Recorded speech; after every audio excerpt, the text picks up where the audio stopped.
कहानी की शुरुआत सुखिया नाम के एक किसान से होती है, जिसके पास थोड़ी सी खेती की जमीन और एक जोड़ी बैल थे। इन्हीं बैलों के सहारे वो अपनी जमीन पर खेती करता था। खेतों में जो भी फसल होती, उसी से वो अपने परिवार का भरण पोषण करता था।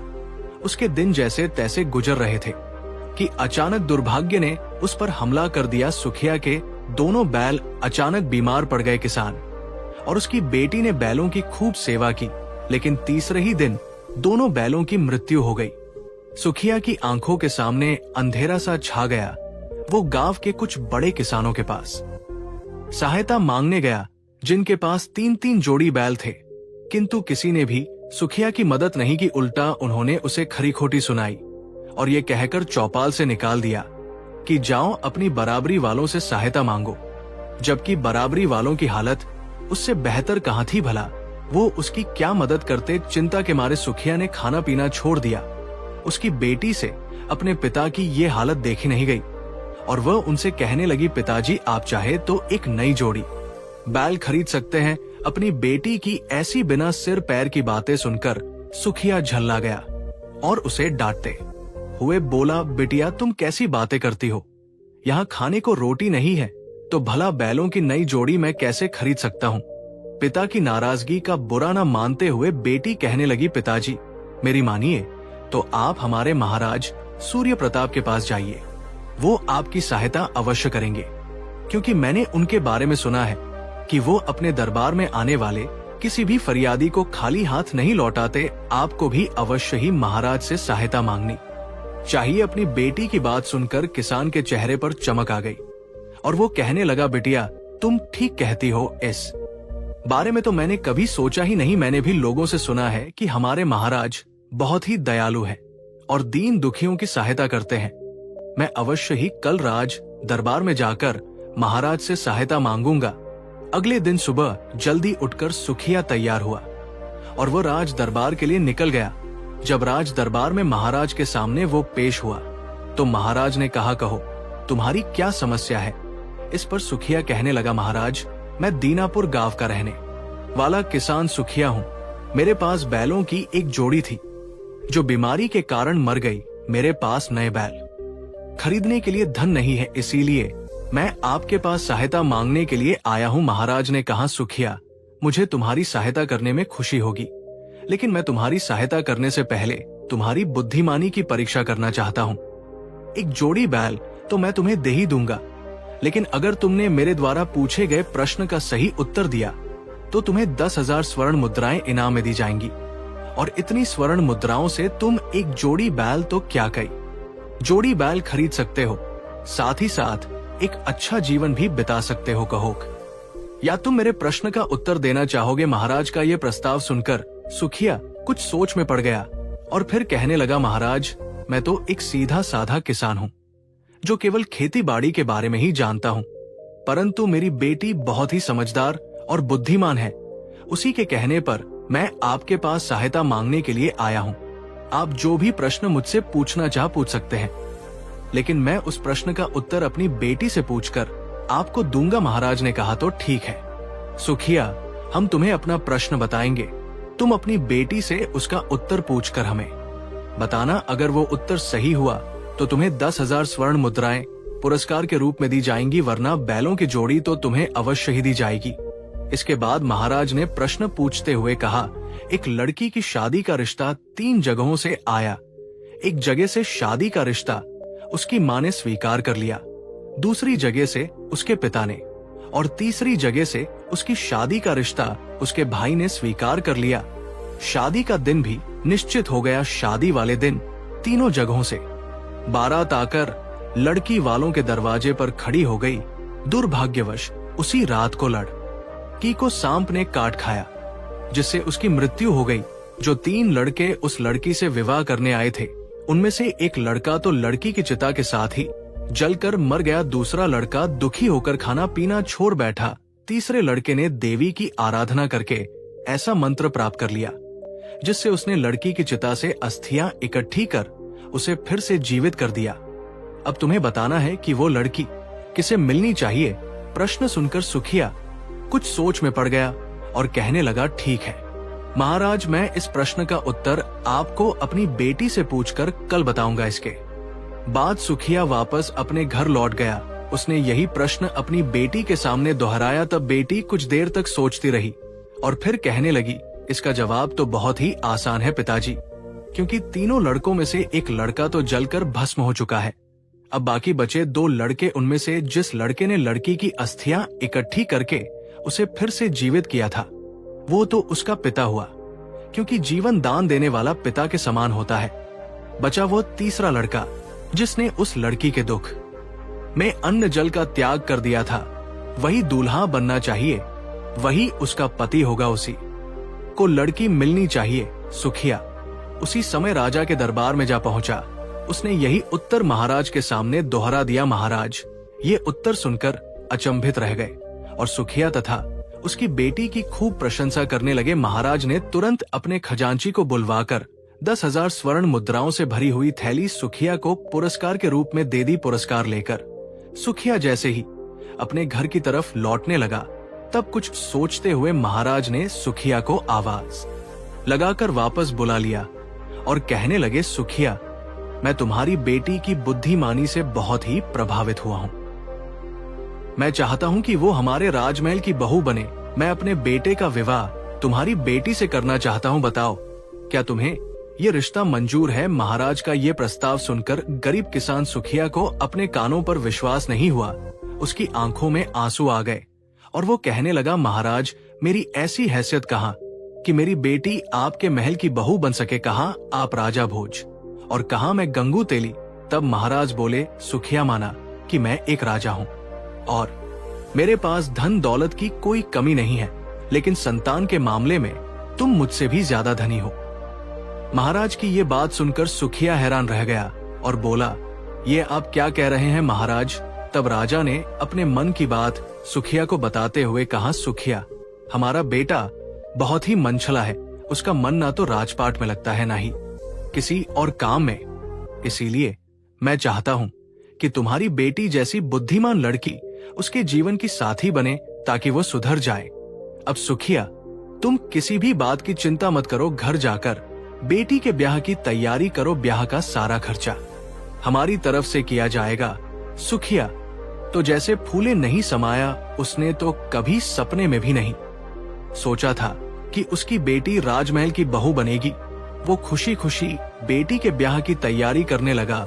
इधर महाराज के बेटे सूरजभान ने जब ये सुना कि उसके पिता ने उसका विवाह एक गरीब किसान की बुद्धिमान बेटी से तय कर दिया है, उसकी अक्लमंदी से प्रभावित होकर तो वो मन ही मन बहुत क्रोधित हो गया। असल में वो इस विवाह के पक्ष में नहीं था। अपने पिता की बात वो टाल नहीं सकता था, किंतु मन ही मन उसने नंदलाल की बुद्धिमान बेटी अनुराधा से बदला लेने की ठान ली। उसने सोचा कि विवाह तो किसी तरह टल नहीं सकता, किंतु वो अनुराधा की बुद्धिमानी की ऐसी कठिन परीक्षा लेगा कि उसकी सारी चतुराई धरी की धरी रह जाएगी और फिर एक दिन तंग आकर वो हमेशा के लिए अपने मायके चली जाएगी। दूसरी तरफ सुखिया को राजकुमार सूरजभान के मंसूबों की भनक लग चुकी थी। उसने सोचा, सूरजभान मेरी बेटी से विवाह नहीं करना चाहता, इसीलिए मेरी बेटी महल में जाकर सुखी नहीं रहेगी। उसने अनुराधा को सारी बात बता दी और समझाते हुए कहा, बेटी तुम्हारे सुख से बढ़कर मेरे लिए कुछ नहीं है। यदि तुम चाहो तो राजकुमार से अपना रिश्ता तोड़ सकती हो, विवाह से मना कर सकती हो। इसका जो भी परिणाम होगा मैं उसे भुगतने को तैयार हूं। लेकिन अनुराधा ने अपने पिता से कहा, पिताजी आप बिल्कुल निश्चिंत रहिए, वो मेरा कुछ भी नहीं बिगाड़ सकता, क्योंकि मेरी एक सहेली महल में दासी का काम करती है और वो मुझे राजमहल में होने वाली हर एक बात की जानकारी देती रहेगी। इसलिए मैं राजकुमार सूरजभान की कोई भी चाल कामयाब नहीं होने दूंगी। अपनी बेटी की बात सुनकर सुखिया ये समझ गया कि अब वो इस विवाह से पीछे नहीं हटना चाहती। अगले ही दिन अनुराधा की वो सहेली जो महल में दासी थी आकर खबर लाई कि राजकुमार सूरजभान महल में एक कुआं खुदवा रहा है। जब अनुराधा को ये खबर मिली तो वह समझ गई कि अवश्य ही युवराज कोई षड्यंत्र रचने वाला है। उसने भी तुरंत अपने घर से एक सुरंग खुदवानी शुरू करवाई, जो सीधे महल के उस कुएं के तल तक जाती थी। यानी अब महल में खोदे गए कुएं से होकर एक सुरंग सीधे अनुराधा के घर तक जा पहुंची थी, जिसकी जानकारी केवल अनुराधा को थी। राजकुमार सूरजभान को नहीं। कुछ दिनों के पश्चात अनुराधा और सूरजभान का विवाह संपन्न हो गया। विवाह के बाद महाराज ने राजकुमार को बुलाकर कहा, राजकुमार, अब मैं वृद्ध हो चुका हूँ और राजपाट छोड़कर ईश्वर की भक्ति में मन लगाना चाहता हूँ। इसके लिए मैं ये महल छोड़कर वन में एक कुटिया बनाकर रहना चाहता हूँ। इसीलिए कल तुम्हारा राज्य तिलक करके मैं वन की ओर प्रस्थान करूंगा। युवराज ने कहा, ठीक है पिताजी, जैसा आपको उचित लगे मैं करने को तैयार हूँ। और फिर अगले दिन महाराज राजपाट का त्याग करके ईश्वर की भक्ति करने के लिए वन की ओर निकल गए। पिता के महल छोड़ते ही राजकुमार सूरजभान के तेवर एकदम बदल गए। उसने तुरंत अनुराधा को पकड़कर उस कुएं में डलवा दिया और उस पर कटाक्ष करते हुए बोला, तुम बहुत चतुर बनती हो ना, अब दिखाओ अपनी चतुराई देखो। मैं देश भ्रमण के लिए जा रहा हूँ और कम से कम 2 साल बाद लौटूंगा। जब तक मैं लौटूं तब तक तुम्हारे पास मेरे द्वारा उत्पन्न किए गए 2 पुत्र होने चाहिए। अगर तुम ऐसा नहीं कर पाई तो तुम्हें सारी जिंदगी इसी कुएं में सड़ना पड़ेगा। इसके बाद राजकुमार ने अपने नौकरों से कहा कि कुएं में उसके लिए रोज भोजन भिजवाया जाए। राजकुमार सूरजभान देश भ्रमण के लिए निकल गया। उधर अनुराधा कुएं की उसी गुप्त सुरंग से होकर सीधे अपने घर जा पहुंची। उसने अपने पिता से कहा, पिताजी, राजमहल के नौकर रोज मेरे लिए कुएं में 2 समय का खाना भेजेंगे। आप कुएं के भीतर किसी को भेज दिया करें जो मेरे हिस्से का भोजन लेता रहेगा। इस तरह से महल के नौकरों को ये भ्रम बना रहेगा कि मैं कुएं के भीतर ही बैठी हूँ। अपने पिता को सब कुछ समझा बुझाकर अनुराधा अपने पति यानी सूरजभान का पीछा करने लगी। राजकुमार सूरजभान जिस नगर में ठहरा उसी के घर के सामने अनुराधा ने एक मकान किराए पर लिया और वह एक फूल बेचने वाली का भेष बनाकर वहां रहने लगी। राजकुमार सूरजभान जब भी अपने घर से निकलता और उस फूल वाली को देखता तो वो उस पर मोहित हो जाता और उसके रूप जाल में फंसता चला गया। धीरे धीरे वो उससे प्रेम करने लगा और दोनों का प्रेम संबंध आगे बढ़ने लगा। समय बीतता गया और इसी बीच उनके 2 पुत्र भी पैदा हो गए। काफी समय बीतने के बाद एक दिन सूरजभान ने उस फूल वाली से कहा, प्रिय, मुझे अपने माता पिता की याद आ रही है। मैं कल उनसे मिलने के लिए जा रहा हूँ। तुम ये 20,000 स्वर्ण मुद्राएं अपने पास रख लो, ये इन बच्चों की देखभाल के काम आएंगी। ये कहकर सूरजभान वहां से अपने राजमहल की ओर चल पड़ा। दूसरी तरफ अनुराधा भी एक बंद बग्गी में सवार होकर गुपचुप तरीके से अपने पिता के घर जा पहुंची। पिता के घर पहुंचकर उसने सारी बीती बातें अपने पिता को बता दी और फिर सुरंग के रास्ते से अपने पुत्रों समेत कुएं में जा बैठी। उधर सूरजभान रास्ते में घूमता फिरता अपने मित्रों से मिलता जुलता। कुछ दिनों बाद राजमहल में पहुंचा। राजमहल पहुंचते ही उसने सबसे पहले नौकरों से अपनी पत्नी के बारे में जानकारी ली। नौकरों ने बताया, महाराज रानी जी तो तब से कुएं में ही बैठी हैं, लेकिन पिछले कुछ दिनों से वे कुएं से आवाज लगाकर अधिक भोजन मांगने लगी हैं। सूरजभान हैरान होकर बोला, वो किस लिए? तब नौकरों ने कहा, महाराज वो कहती है कि इतने कम भोजन में तो एक आदमी का पेट भी नहीं भरता, तो फिर हम 3 प्राणी हैं तो तीनों का पेट कैसे भरेगा? नौकरों की बात सुनकर राजकुमार चौंक गया।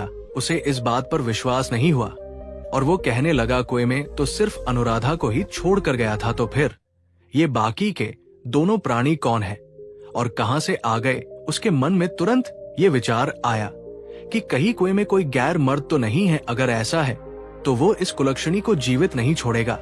ये निश्चय करके उसने तुरंत कुछ सैनिकों को बुलवाया और कुएं के आसपास खड़ा कर दिया। उन्हें ये आदेश दिया कि जैसे ही मैं इशारा करूं कुएं से निकलने वाले आदमी पर हमला कर देना। इसके बाद उसने रस्सी के माध्यम से कुएं में एक खटोला डाला और अनुराधा को आदेश दिया कि वो बाकी के 2 प्राणियों के साथ बाहर आ जाए। जैसे ही रस्सी ऊपर खींची गई तो सब लोग ये देखकर हैरान रह गए कि खटोले पर अनुराधा के साथ साथ 2 बच्चे भी बैठे हुए थे। सूरजभान को लगा कि उसने बच्चों को कहीं देखा हुआ है, किंतु फिर उसे ये अपने मन का वहम लगा। उसने कठोर स्वर में अनुराधा से पूछा, ये बच्चे किसके हैं? अनुराधा ने बड़े ही विनम्र स्वर में कहा, स्वामी, ये आपके बच्चे हैं। सूरजभान बोला, मेरे बच्चे? अनुराधा ने कहा, हाँ स्वामी, ये आपके ही बच्चे हैं। ये कहते हुए अनुराधा ने 20,000 स्वर्ण मुद्राओं से भरी हुई थैली सूरजभान के सामने रख दी, जो थैली सूरजभान ने फूलवाली को दी थी। फिर अनुराधा ने सारा किस्सा जैसा का तैसा सूरजभान को सुना दिया कि किस प्रकार वो सुरंग के रास्ते से अपने घर में गई और फिर एक फूल बेचने वाली का वेश धारण करके सूरजभान के साथ प्रेम संबंध बनाया। उसी से ये दोनों बच्चे पैदा हुए। सारी सच्चाई जानने के बाद सूरजभान आश्चर्यचकित रह गया। उसने अनुराधा की बुद्धिमानी का लोहा मान लिया और उसे अपने गले से लगा लिया। वो कहने लगा, सच अनुराधा, मेरे पिताजी ने तुम्हारे बारे में जो भी सोचा था वो बिल्कुल सच था और मैं आभारी हूँ कि उन्होंने तुम जैसी बुद्धिमान और होशियार लड़की से मेरा विवाह करवाया। आज से तुम इस महल की महारानी हो। इस घटना के बाद राजकुमार सूरजभान ने भी अपने व्यवहार को बदल लिया और अनुराधा के साथ एक सुखमय जीवन बिताने लगा। किसी ने सच ही कहा है, अक्लमंद आदमी मुश्किल समय में भी हिम्मत से काम लेता है और अपने मकसद को पूरा कर लेता है। तो दोस्तों, आपको कहानी कैसी लगी कमेंट में जरूर बताइए। साथ ही लाइक और चैनल को सब्सक्राइब जरूर करें। आपका एक सब्सक्राइबर से हमारा हौसला बढ़ता है। धन्यवाद।